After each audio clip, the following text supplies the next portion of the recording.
mendapat pasien konfirmasi positif 2 orang kemarin dari hasil lab. Tapi untuk diketahui, 2 positif itu adalah orang tanpa gejala. Tapi hasil swab tenggorokannya positif. Jadi orang ini tidak sakit, tapi dia merupakan pasien positif yang kita namakan OTG, orang tanpa gejala. Orang tanpa gejala ini harus lebih hati-hati kita perlakukan, karena mereka ini biasanya walaupun harus isolasi karantina mandiri di rumah, pasti masyarakat yang pengalaman yang lalu resah minta diisolasi juga. Sebenarnya kalau protokol dari Kementerian Kesehatan, OTG yaitu orang tanpa gejala hasil COVID testnya positif, itu tidak perlu diisolasi di suatu tempat.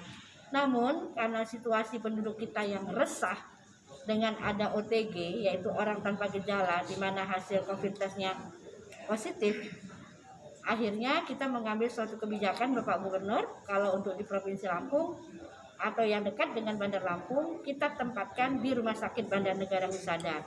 Jadi sebenarnya orangnya sehat, tapi COVID testnya, swab tenggorokannya positif.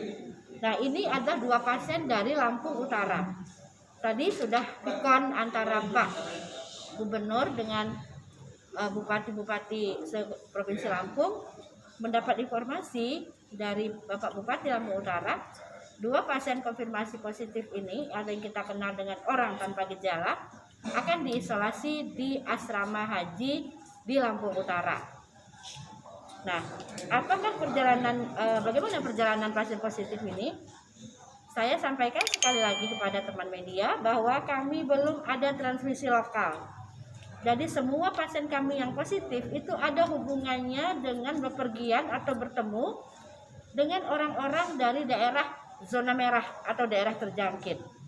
Yang pasien ini yang satu laki-laki 29 tahun, tanggal 17 Maret 2020 OS melakukan dakwah di Papua, Wamena dan Sorong selama 3 bulan. Nah, OS sempat mengalami malaria. Lalu tanggal 18 sampai 24 Maret 2020 dari Papua langsung ke Goa, Sulawesi Selatan, naik pesawat untuk mengikuti pertemuan Ijtima Jamaah Tabligh se-Asia.